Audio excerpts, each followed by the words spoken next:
You can fool him once. You're not getting me this time, bud. Buddy is locked in, ready for the recording. Happy Earth Day, brother. It's Earth Day. Yeah.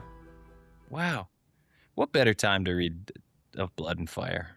Brother, I am channeling my Earth spark tonight till I meet the Holy Spirit. It's set on a planet pretty similar to Earth, which I think has to be sort of an Earth Day nod from Cahill.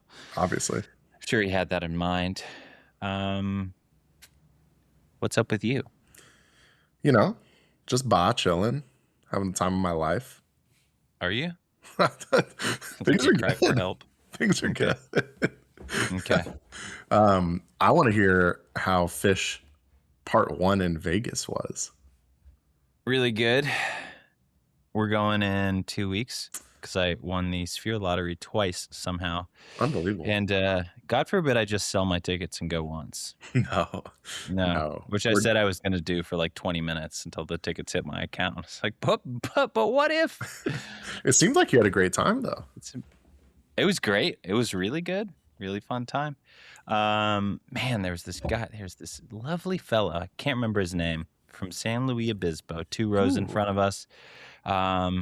Set break, he turned around and sent all of us love in the section. He said he likes sending us love. And I'm not going to lie to you. He's a big guy, big fella. Mm-hmm. And you don't see big fellas move the way that this guy moved. He did a sort of gypsy shimmy, I guess is how I would describe it. A whirling dervish. Hands overhead, hips gyrating, very sweaty. Thank God his wife was next to him, because if it were a stranger, it would have just been dodging elbows the whole fucking show. But yeah, you just don't see big fellas that limber very often. But man, was he having a good time. Good for him, man. Yeah, he was a real highlight for me. He must have blessed you at the slots. He must have been your good luck. Yeah, I also caught a once-in-a-lifetime heater on slots. Yeah, I don't know. On a $3 bet, I won't tell you how much I won, but it was more than 100x on my $3 bet. It was more than on the first pull of a slot machine. That's I just insane. hit the button, the thing exploded, and then I withdrew my money and walked away. I was like, I think that machine is cooked. I don't think it's doing any better for us. You took my money because I played that exact same stupid Space Planet Moolah slot machine with Angela 2 weeks ago, and we just lost all our money. I had no idea how slots worked, and I guess I kept pushing the wrong bet buttons, and we just lost our money in 10 seconds. They do try to trick you with the weird interaction of credits and denominations. Yes. Yeah, Planet Moolah is like a space cow themed slot, and they have these cows that sound like the Barack Obama cow. I don't know if you noticed that. Moo.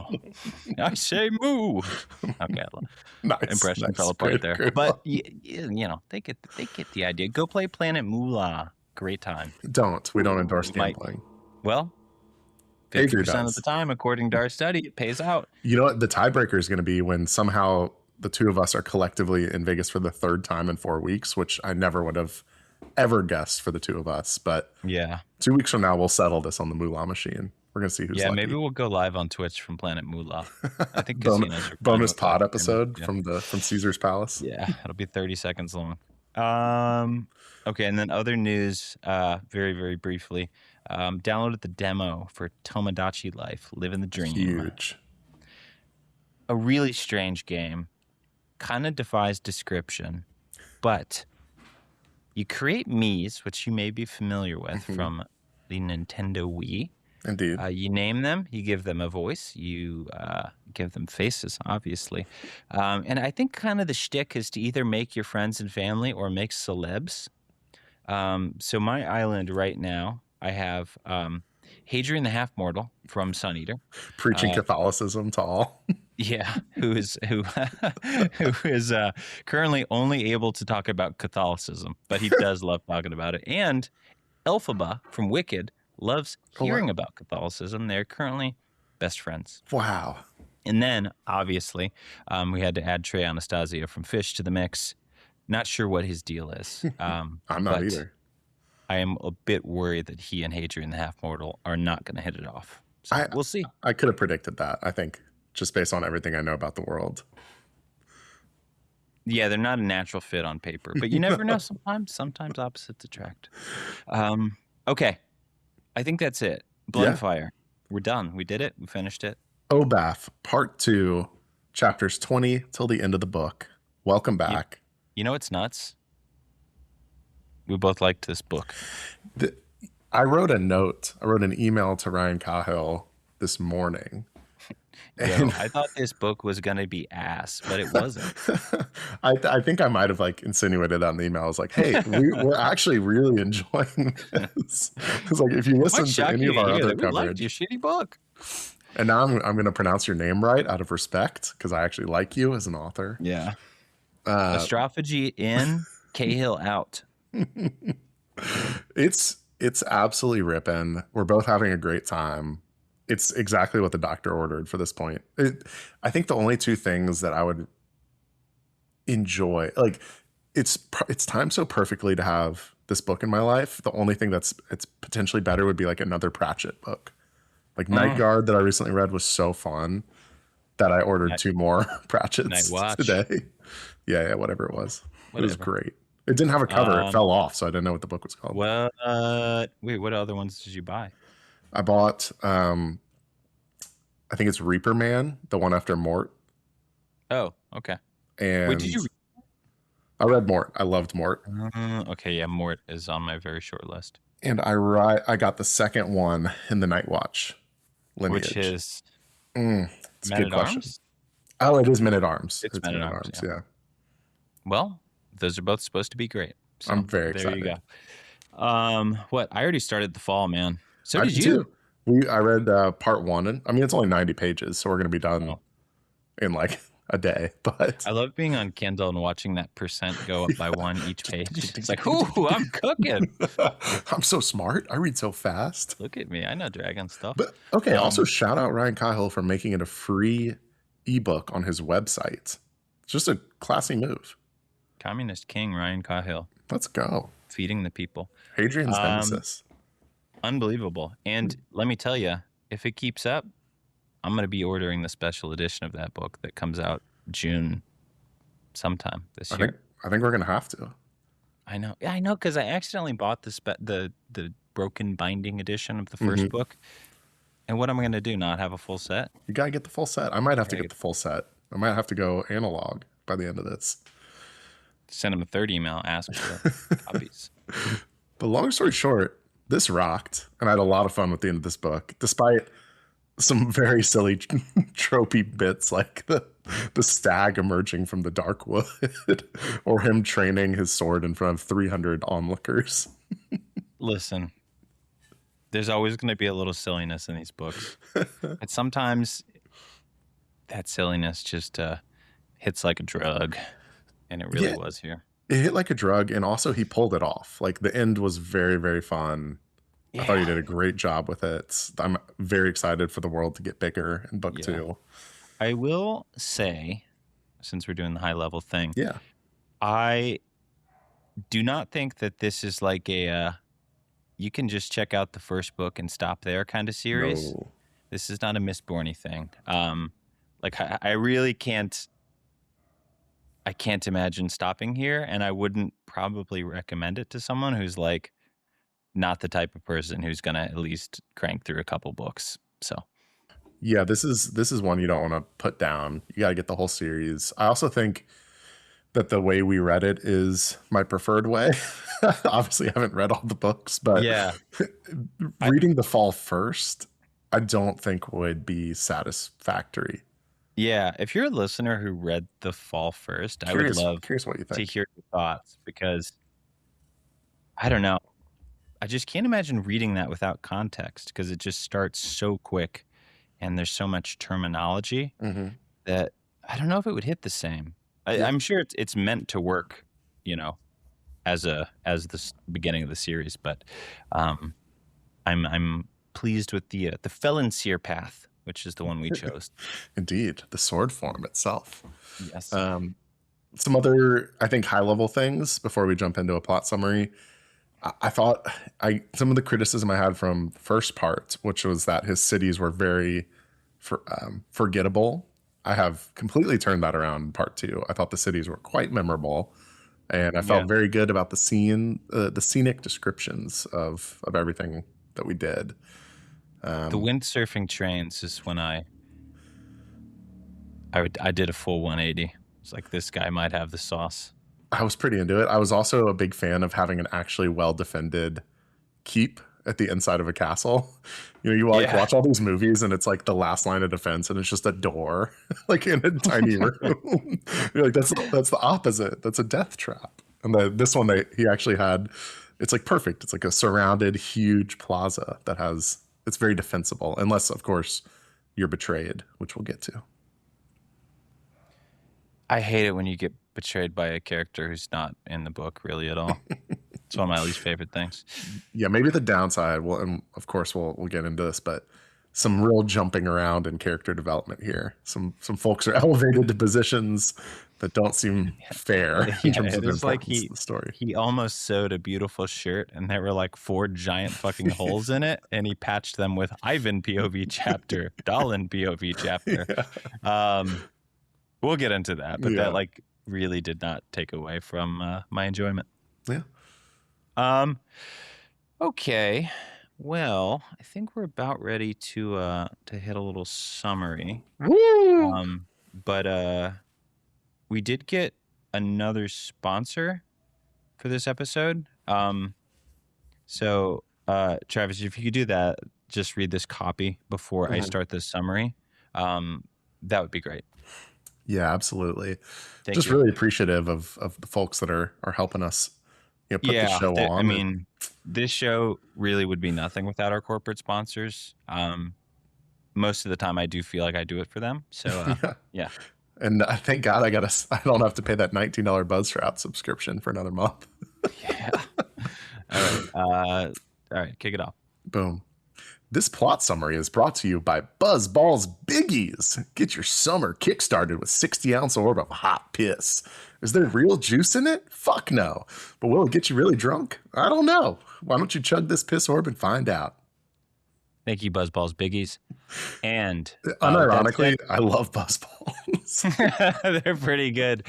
They're pretty good, except for the pina colada. Don't get a creamy one. You don't want creamy. You want You don't want an opaque buzzball. No, you want to be able to see through it.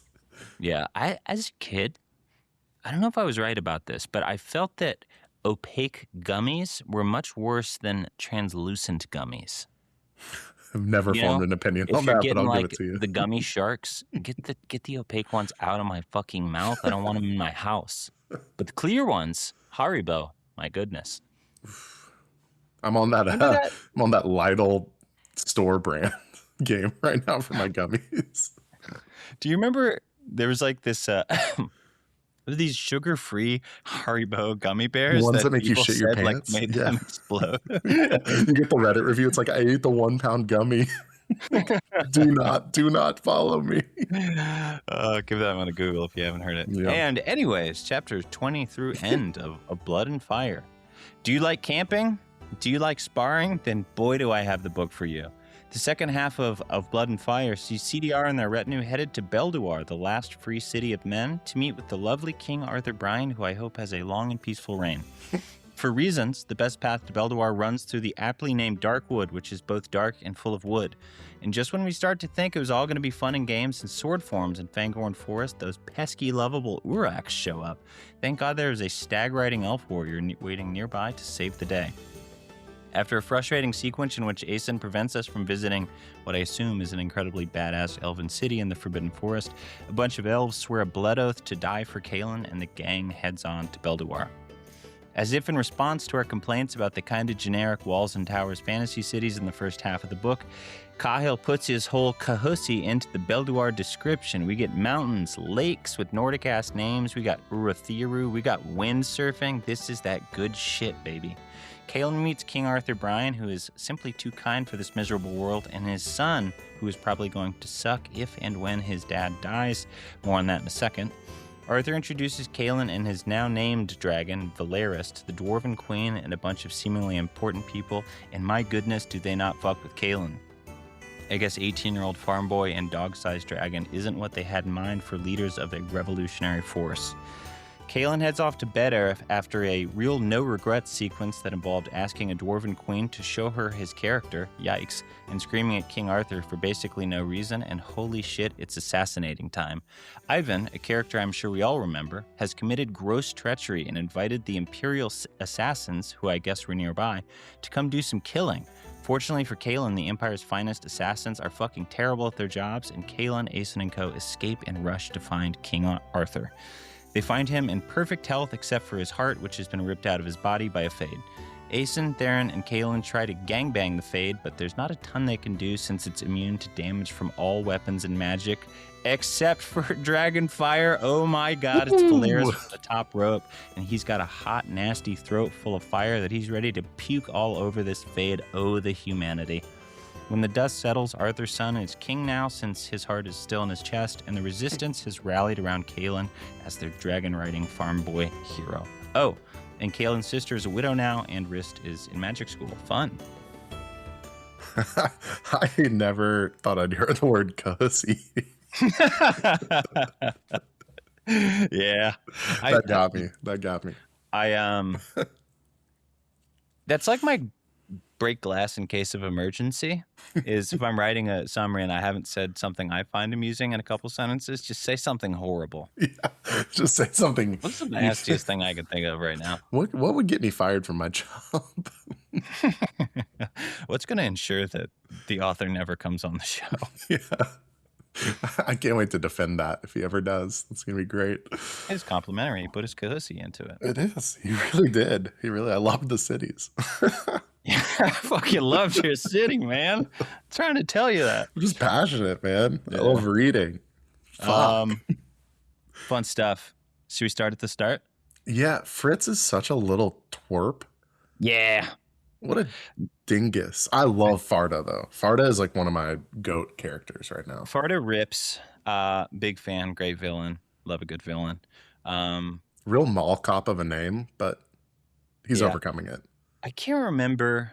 I know I'd read a little bit ahead when we started recording the last episode, and I think I knew that Fritz had come back. I maybe tipped my hand a little bit, but not sure how I feel about him, like, probably becoming an Inquisitor and just a general thorn in Cahill's side. Yeah. Because, as established, I don't think their beef is very well grounded. The beef is more like schoolyard bully than it is like real revenge plot. He was just kind of jealous of this guy, and obviously, if he had gotten a bigger punishment for the proving stuff, I might understand it. But he had like clean toilets, like muck stables. Yeah. I can't imagine there are people I didn't like that much in high school, and who didn't like me. Hard as that is to imagine, I know. I can't imagine them coming back at like age 30. As policemen and being like, I'm going to fucking frame you for murder. Yeah. Because, well, I did nothing wrong in high school. But, if I had. I had a Begonia flashback from Stavi as the cop. I have no fucking clue what you're talking about. Damn it. I forgot you're not cultured. Stavi. I know he's not a cop. Yes, but he plays a cop. Anywho. This feels like a back pocket storage play. Like nothing else comes of this in book 2, and it's also not really that helpful of information. It's just kind of he says where like Rhett's uncle is, right? That's pretty much his big thing. Well, oh no, he reveals that Ella's alive. That's what. Yeah, that's the big one. And that if helpful. They want to get Cahill, they should probably find the sister, make it known that they have her. And you're right. You're right. This is actually a juicy tidbit. And I guess that didn't really work, did it? No. Well, it didn't need to work because that horrible, horrible Ivan, that betrayal we all saw coming. Yeah, there's a lot of weird villain heel turns in this. Definitely, it's not quite SAO level, but some serious heel turning. Yes. Stored out online. Unmatched in terms of dramatic character pivots. Uh, Okay. And then we're pretty much back with the guys. Yeah. He's a dragon papa now. Yeah. Fantastic. So cute. They got a little mind meld thing going on, which I think we talked. Did we talk about that last time? We didn't need to. We had the connection. So He's thinking dragon thoughts now. yeah, very fourth wing. Love it. Me hungry. Oh God, I hope it's not. Can't wait for Valeris to bang. Why am I bricked up right now? Speaking of bricked up, I gotta draw everyone's attention to the Red Rising subreddit today. Whoa! Wildest post I've ever seen. Hold on. I gotta read this because I need to do this proper justice, and of course I have a screenshot of it. Here's the post. I'm not gonna name the user. The title of the post is, "Did you guys too had already had an erection while reading Red Rising or any other book or novel? Found it interesting to ask because my French and philosophy teacher told me that having that kind of reaction when reading something soft, isn't common and that it is a bit exceptional." It is exceptional. I have so many tried questions. many times to get an erection while reading, and I just can't do it. Especially not to Red Rising. That's what I was thinking. I would have lived in peace, but my enemies brought me war. Oh, Red Rocket Rising. I'm doing laundry tonight. My goodness. It's such a wild 13-year-old question. I hope 13. I hope that's not a college student in their French and philosophy class. Why are they talking to their professor about this? Yeah, and why the professor say, well, exceptional has multiple meanings. I think they might have misinterpreted. It is a good one. If they didn't misinterpret it, then that feels like someone might be losing tenure. Yeah. Fascinating. The Red Rising community never fails to surprise and disappoint, I would say. At least on Reddit. We're about to launch in the Cahill community. So hopefully y'all are making it here from the Reddit. And hopefully you don't hate us already. So yeah. Well, we're here as fans. We come in peace. I know. This isn't a Sun Eater situation where we come in as fucking leftist idiots. Here, we come with love. Much like Arthur Bryan. Okay. They're in the woods. We got Valeris. He's cute. He's so cute. He's white. He has white scales and lavender eyes. So cute. Ice dragon, baby. You know what? Kind of wish he blew ice. It's too winter wyvern-y from Dota. You think? Yeah. Yeah, I think Kyle was probably worried about the Dota. The Dota. Yeah, I played a lot of position 5 wyvern, and Yeah, I was thinking the same thing. And what does Valeris mean? Doesn't it just mean ice? Yeah, it just means ice. This is my ice dragon ice. Oh, it's so good. That's great. Yeah. What did you think of the Darkwood in their little camping adventure? I didn't love it, man. A little too dark? No, not dark enough. Not dark enough, because it was just like, I thought it was really good. I don't know. I thought we were going to get some spooky shit. I thought we were going to get sentient trees or something. It's just like more orcs. Yeah. And a very handsome stag riding elf. This is one of maybe like 3 parts of this section that I thought just could have used more. Like, this book is not that long, and we're used to obviously reading 1,000-page honkers. I don't need that. This definitely should not be a 1,000-page book, but like maybe one bonus chapter with they acknowledge that there's weird things in the forest, but you don't see any of them. That's kind of a bummer. I wonder if this will change in future books, but it does seem like the first thought is to introduce fight sequence whenever like the plot has kind of cooled down a little bit. I feel like there are I don't know, that was sort of a complaint with like John Gwynn in the early books. Yeah, it was flee and fight. Yeah.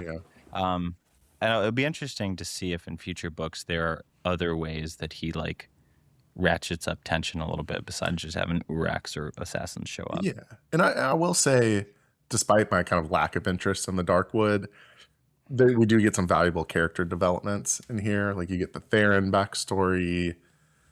You get the fact that Dalin sucks and is very one-dimensional. for no Yeah, it's reason. funny because in the first half, we were like, he does seem a lot less fun than Eric. Yeah. Eric We gets did totally not know how right sidelined we in this were. part. Yeah, what happened to Eric, man? I miss Eric. I thought he was like our number one dude. Yeah. He's feeling like number 3 right now. Mm-hmm. Oh yeah, but we should do a brief lore corner on Theron and Lore Aeson, who are corner. both I don't know, 10,000 years old, give or take. Yeah, from what we know here, Aeson was also a Dralid. He was bound to a dragon, but an evil guy killed his dragon. Wah Yeah, wah. and we got a little shout out to the title of the series. There's a little bound and broken shit going on. The broken.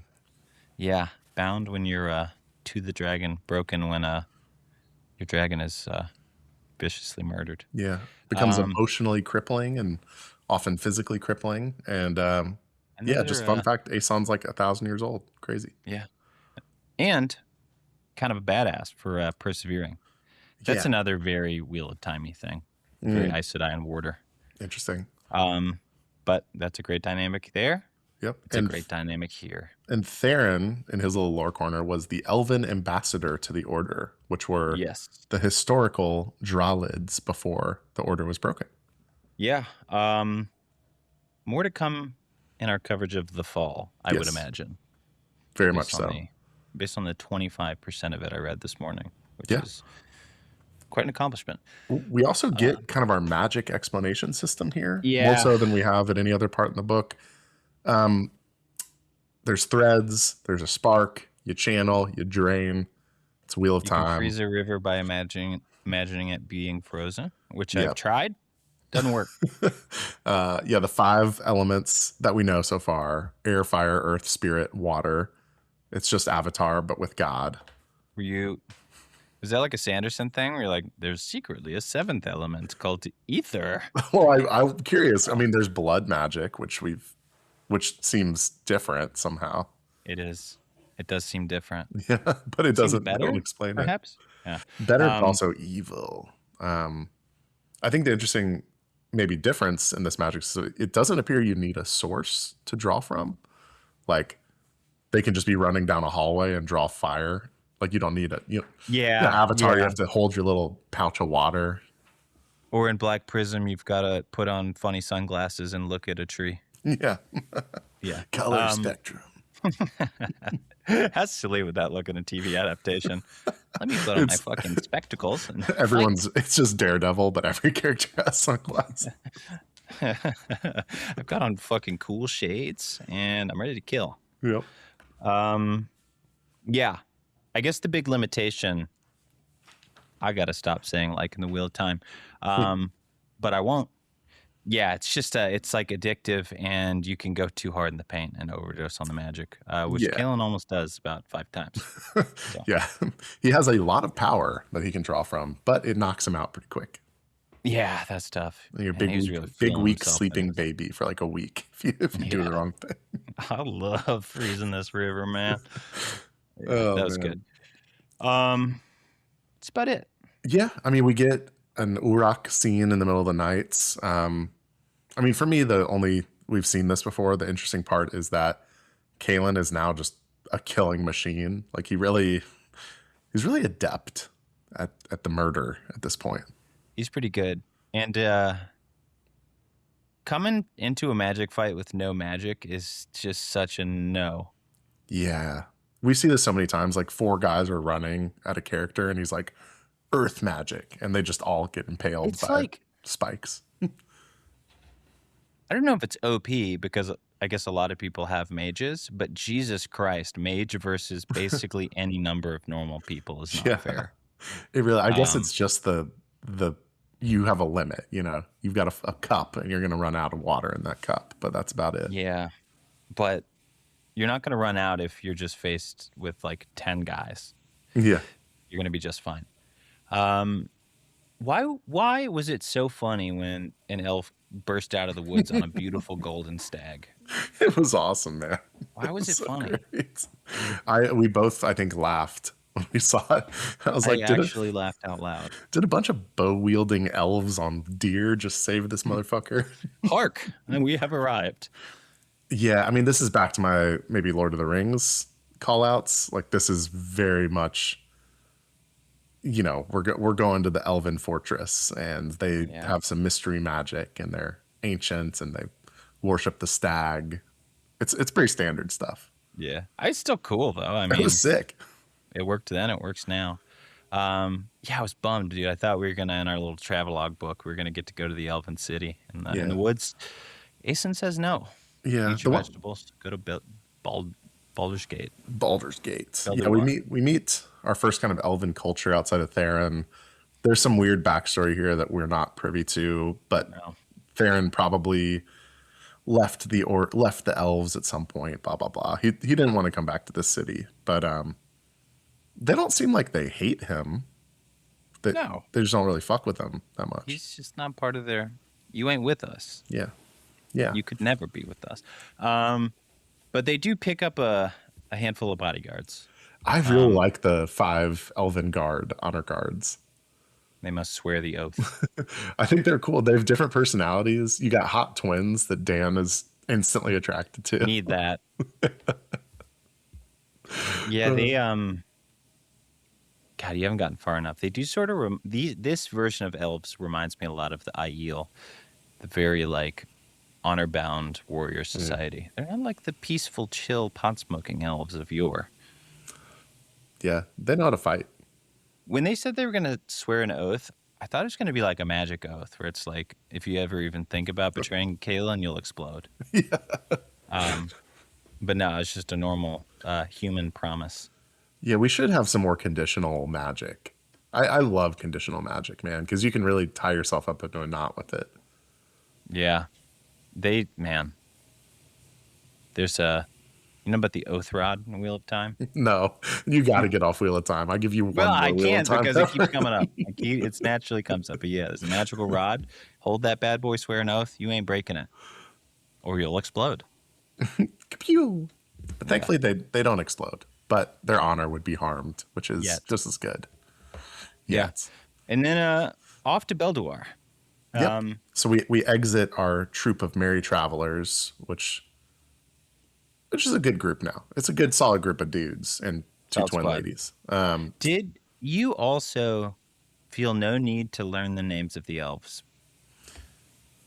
I saw them and decided I wasn't going to know them. Let me see if I wrote down. Nope, didn't write down a single one of their names. There's one with a G who teaches him sword stuff. Oh, Brother Garamon. Yes. Nope, that's the guy for that's Wrist. Yeah. Well, that's a good pull. Yeah. I don't know. I don't know their names, but I promise if they're important in book 2, I will learn them. I did write down Thalanel of the Avril Rangers, who was the elf on the stag with the bow. Sounds like an EPL team. The Avril Rangers. Oh, in the back of the net for the Avril Rangers. It's the FA Cup. They've knocked off Tottenham. Tottenham is done. Oh man, do we want to do wrists now? I was off to Ella. Okay, that's out. Yeah, let's get Ella out of the way. Yeah, because she has one. This is her whole scene. This is her whole part. Bing bong. Yeah. Stop talking to the cops, you guys. Jesus. Okay. Or stop fighting the cops. I had such a problem here. What's up with this? Because we live in a society in this book. They don't have photo IDs. They don't have a criminal database. And so fascinating. When a cop walks up to you and says, "We're looking for someone. What's your name?" Why not? Why not say Sarah? Trey Anastasio? And no further questions. It's just like, you don't have to show ID, man. Not do crimes. God, this is silly. I don't know what was up with that. That was a big fuck up by his sister. Yeah, but it was funny this was our first exposure to racism in the book, as the guard goes, "Southern scum." I hate you, Southern scum. I'll never forget when I studied abroad in Milan, Italy. Fancy boy. My Italian professor absolutely fucking hated people from Southern Italy. And that's when I discovered. They're stinky and they make bad pasta. They're like, they don't contribute to the economy. They're dirty. They're corrupt. And I was like, my God. That's amazing. I don't know why it sounds so absurd when someone's saying about Southern Italians, but like New Yorkers like you, just real like out of touch libs, are always dogging on the American South. Yeah, Same thing that you do. they consider like, people from Rome as like Florida man of Italy. The guy who gave me a tour of Rome was a Florida man of Italy. See? Worst walking tour I've ever had. Well, anywho. Okay. Ella. Yeah. I mean, it was sad. Sad to see Rhett go, obviously. Yeah, we barely knew him. It just leaves me with a whole bunch of questions about how she's going to matter moving forward. Yeah, I'm kind of glad he didn't force a lot of development into her at the tail end of this book, because it gives him time to breathe and actually write a good character. And I think he will. I have some faith that in book 2, Ella's going to be cool. Yeah. Right now, she's kind of just dainty, running around, naive. But she's got a hot best friend now, which is interesting. She has a hot best friend, and she has, "Get down, Mrs. President." Yeah. I am Fenrir, the wolf. Yeah, Fenrir is a very good tracker. I will give him that. And he's good at ripping throats. He's great at staying off screen for 7 weeks. That's sort of the wolf thing. Shout out Diago from Will of the Many. Yeah. Dog Diago. What did you think about her decision to continue on her journey to go to Barona or wherever she's going? I don't know where she's going anymore. I fucking loved it, man. She just goes pure like YOLO gap year vibes. Like, well, we already bought the tickets. Yeah. I have 2. There's hot like, girls here. She could come. Can my dog come with me? No. And then Farda drops by flipping a coin, so the dog can come. Wait, so what is that going to mean? What is that going to mean? I don't know, but I would love.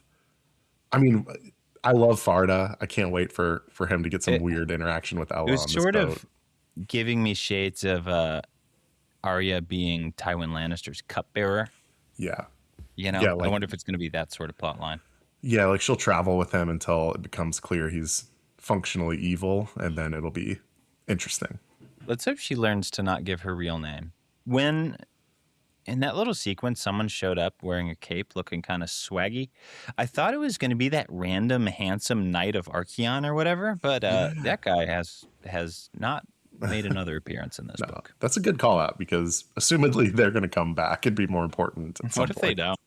I hope they don't. I'm going to level with you guys. I had a whole Knights of Archeon thing going and got cut for time. Yeah, it did take me by surprise a bit when he flipped the coin, and I was like, "Oh my god, I know who that is." Farda. Yeah, very funny.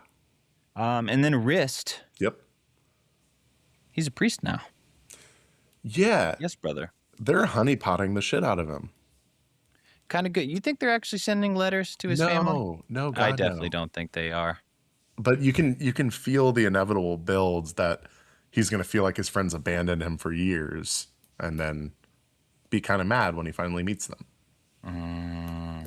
That's my prediction for Rest. I was wondering if he was going to go to the Rookery. The Rookery. Is that what they call it? The Rookery? What is the fucking Rookery? They're keeping birds in there, right? I was going to say that's where the Redwall sparrows were. The fast-talking sparrows. A rookery is a crowded communal breeding ground or nesting colony for gregarious animals, typically birds. Okay, so that's where they keep the hawks. They'd have them in a rookery. Yeah. Fantastic. Anyways, more on that in book 2. But yeah, that's it. He's getting trained with Brother Garamon, who's definitely evil. Yeah. Man, there's a lot of spicy shit wrapped up in there. I'm excited to see if they successfully draft him into the CIA, or if he still loves his friends. Yeah. We'll see. And also, I think a good choice by Cahill, just taking a step back into the meta of the book, to like not have to force these storylines. Like, he really only gave them 1 chapter, maybe 2 of screen time in the whole second half of the whole last 2/3 of the book, really. And I'm actually glad he did. I don't need it to be just forced in here and be a super long book 1. So he must have been quite confident he was going to continue writing this series.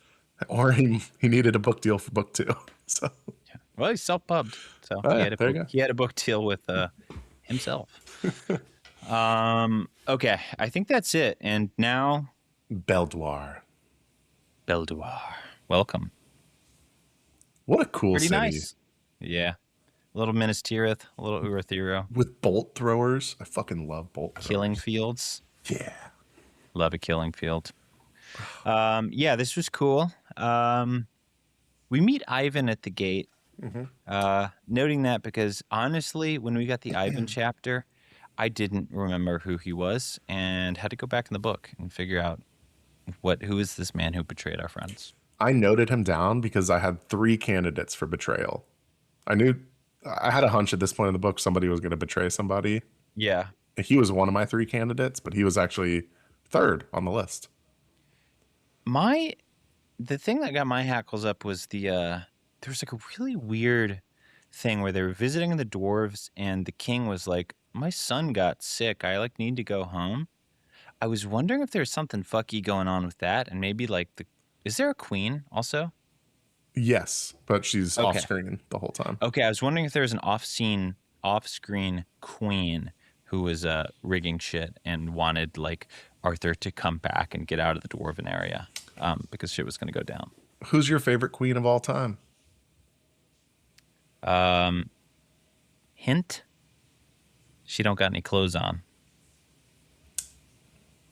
The Emperor's New Groove. The emperor has no clothes. The dwarven queen has no clothes, but she does have an axe. Oh, I was actually giving you all of everything. Oh, favorite queen? Yeah. Queen character. Freddie Mercury. Okay.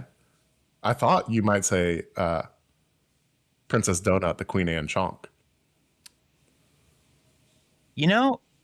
I think the inclusion of the word chonk in her name is one of the worst jokes in that series. Thoughts? The fact that you have to say it every 3 pages in the book. It doesn't bother me that much. Didn't hit me right. That's Love fair. the series. Could have done without that one. That's fair. okay though. Okay. Where do we go from here? What do you want to talk about? I would like to mention the research that I did here, which is that Arthur, of course, besides being kind and charismatic and a great leader, is described as handsome. Would you like to know how many times characters are described as handsome in this book? Oh, is it a lot? Yeah. Damn. We got a book full of hotties. Okay, I'm going to go 12. 27 times. Really? 27 times Cahill describes a character as handsome. It is his crutch. I got onto it in part 1. I was going to talk about it in the first episode. It was 11 times in the first half. And it's only picking up the characters are only getting more handsome as we go along. Everyone is handsome. That's the trick. Was it all people, or was it that's a handsome horse you have there? I would actually look it up, but I lost my Kindle Unlimited subscription, so I don't have the book anymore. Okay, buy the fucking book. I'm going to buy the book, but I already finished it, so I'm not going to buy it again right now. Fascinating. Yeah. Anyway. It's probably hard to find a word that doesn't seem incredibly anachronistic to make someone sound attractive, Yeah. You're not going to do sexy. Right. Dashing, maybe? Arthur Bryan had a fat ass. Oh, man. Yeah, I don't know. So I don't know. Where are we going? So we get the description. Do you want to talk about the train? Yeah, I mean, I love a secret tunnel more than almost anything in the world. And secret wind tunnel with wind vessels that are flown by magic. How do they work? I don't get it. They got rings? They got rings. There's a tunnel, circular tunnel, track. Right. 3 rings, concentric. Yeah. Other than that, I don't get it. So the outermost one is grabbing the edges of the tunnel. Right. I think it's rolling, basically. And then I guess the inner ones allow it to turn on an axis. Yep. That's all I got. But there's no sail. There's no sail, but some of the rings start spinning really fast. Right. And the captain is both kind of moving it forward and building an air bubble so that people aren't slapped by the wind too hard. Yeah. Yeah, Valeris would have gone flying. Yeah. He's put a leash on that dog. No. His wings are giant sails. It's probably not great for a. Yeah. You know what did bother me? Why were there like 5 pages of prep for them to launch? They're like, I'm so scared. Grab the railing, buckle up, hold on, couple more minutes of prep. It's like, Jesus, fucking go. I want to see this thing. This part was actually my least favorite of the whole book, which is where they keep repeating, we have to leave within the hour. They say within the hour like 10 times. Yeah. And I thought is there going to be a time-bound crisis like within the next hour? No, they just get on the ship and everything's fine. I think they're trying to build up this like kind of wacky steampunk captain or whatever who with like his goggles plays by his own rules, you know. But what it ended up being was me pretty frustrated trying to flip pages till they launch. But yeah, and we do meet Oleg, I think that's his name, who is the ambassador to the dwarves. A human ambassador. He was actually number 1 on my list of characters to betray them. That's a good call. I like that a lot. Because there's the end of a chapter here where I think it's actually Ivan or somebody is like, Oleg, he's a good guy. Like, he's a good man. It's like, that feels on. There's only one good man. It's Arthur Brown. King Arthur. Not on my list. The Humble Giants, who we kind of forgot to mention in the first pod episode. Asius. I love a gentle giant. Seemed very peaceful. Yeah, the guy rocks. I really like him. Saying, I would be pleased to warm your heart is a very strange thing to say to another person. But if that's their culture, then let it ride. It's a polite culture. You got to give it credit. My new email sign out. That's a good one. Yeah. Okay. Yeah, so we get through the tunnels. We entered Dwarven Paradise. Yeah. I do like that he leaned into that. Yeah. That Dwarven trope where they can create fucking robots and tech and all that kind of shit. Very Skyrim. That's fun. And they have like a diverse city. It's lit by flower lamps. Like, it's a cool spot. Badass. Yeah, really cool. And yeah, so they have like a whole cadre of people who are here to meet Cahill. And the worst kept secret in the entire universe, which is that there's a dragon. They've now just paraded it by hundreds of people. Yeah, I guess word is out. Notably not in attendance, Dan and Dallin, who bond over being not plot relevant at this point. Yeah, and Dan's just a little bit mopey. Dallin, it seems like this could be a bit more of a thing. Yeah, Dan is like, I kind of wish I were there, but I support my friend. And Dallin's like, what if we killed him? Dallin's like, I was the chosen one.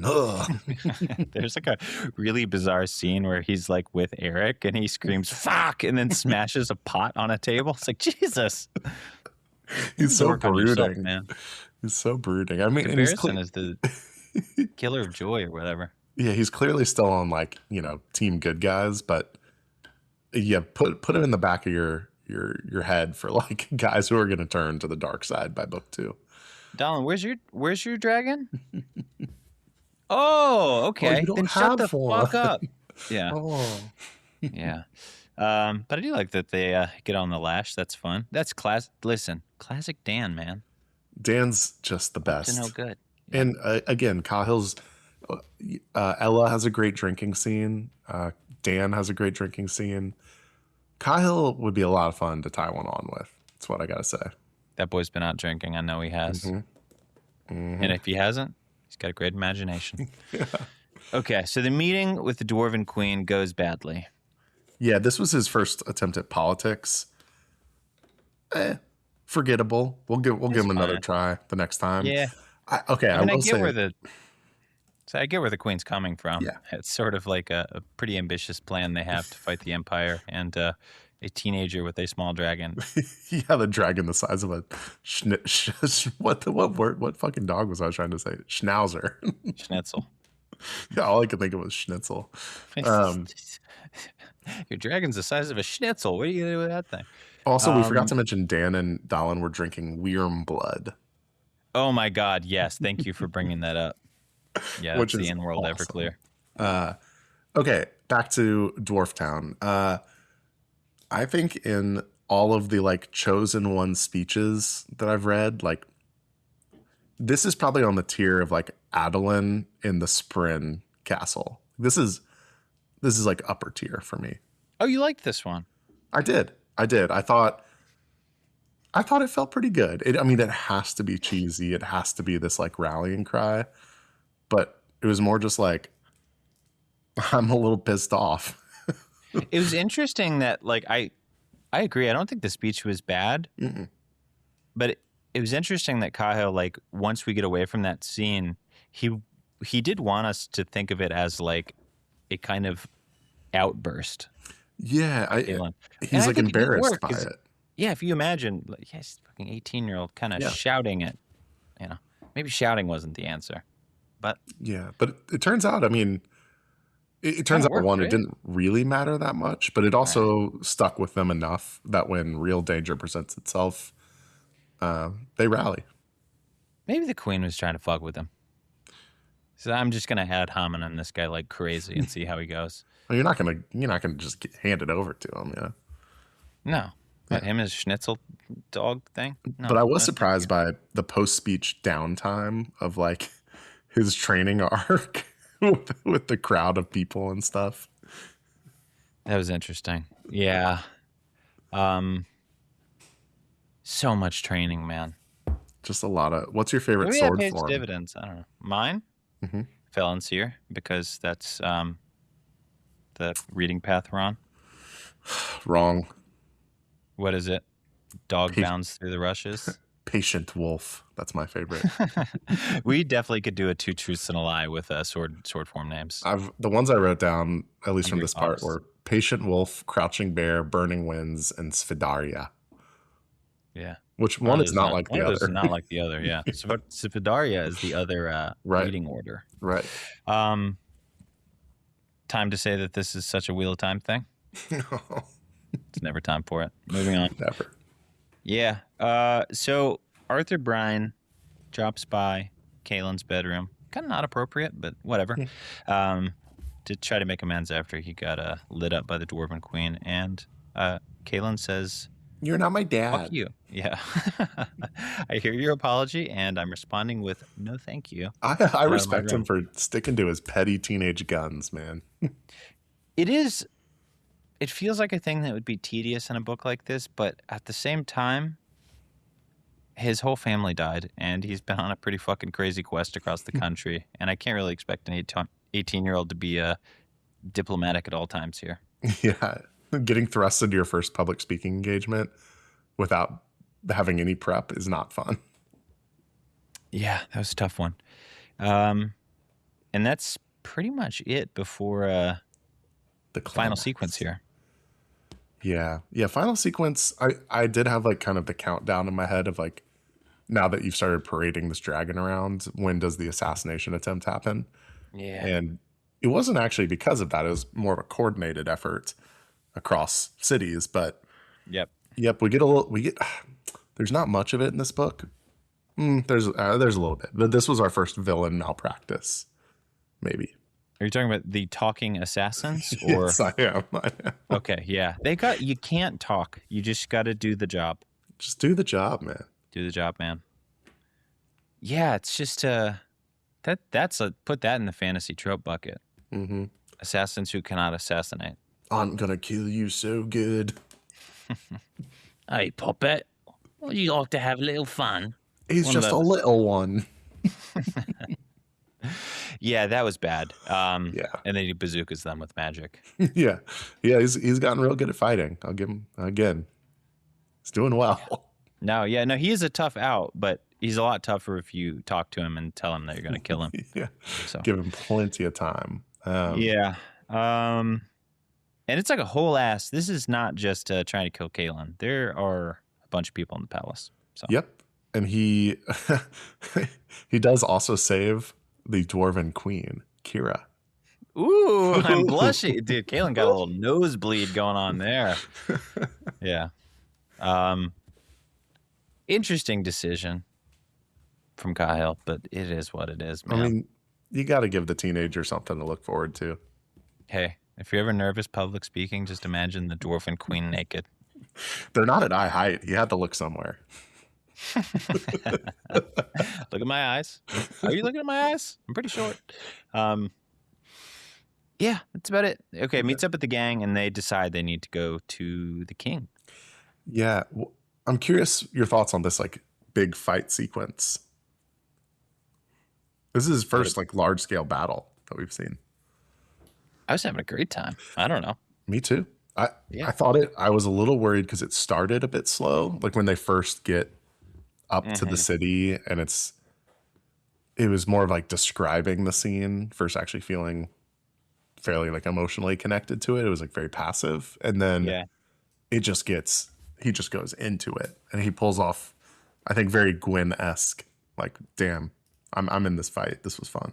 Yeah, and it gets pretty nasty in a fun way once the fade shows up. Yeah. Like I think things got ratcheted up a little bit, which I appreciated. Hmm. It's also, I mean, we'll talk about it, but I mean, I imagine a lot of readers saw this coming, that this is Dragonfire time, Yeah. but still like a very nice way to have Valeris find his fire for the first time. So I thought it was well very done. good. It was very Yeah. fun. And it's like a good clearing the decks. We get our, the Fade kind of was one of the two villains for this whole book. Get him He out was of the the big way. bad guy.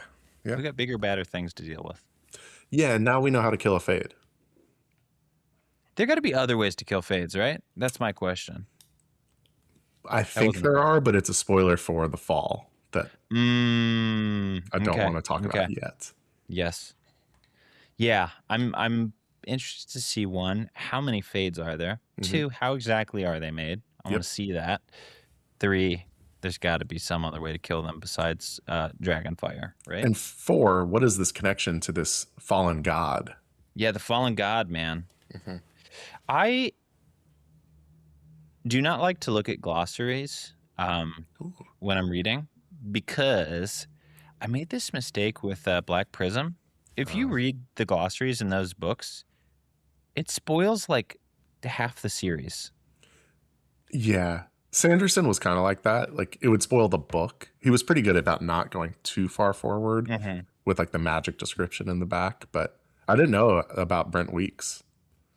It's It's almost like I don't even want to say what Mhm. is in it, because I think even just alluding to it like will That's a shame. fuck up someone's experience with those books. But yeah. So now I feel like I have to stay away, and because I wanted to look and see if there was stuff about the gods while I was reading. I was like, I don't know. I don't even want to know like how real these fuckers are. I went Yeah. back later. So I've yes, been very avoiding the excited about wiki. this. Yeah, very excited about this traitor god. Oh, but actual shout out to the wiki.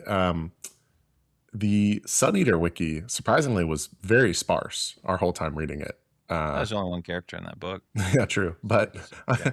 this one actually has a great chapter by chapter plot summary that I went back and Wow. looked at, Cahill looking out for fans. or whatever person with a decent amount of time on their hands wrote that. Good job.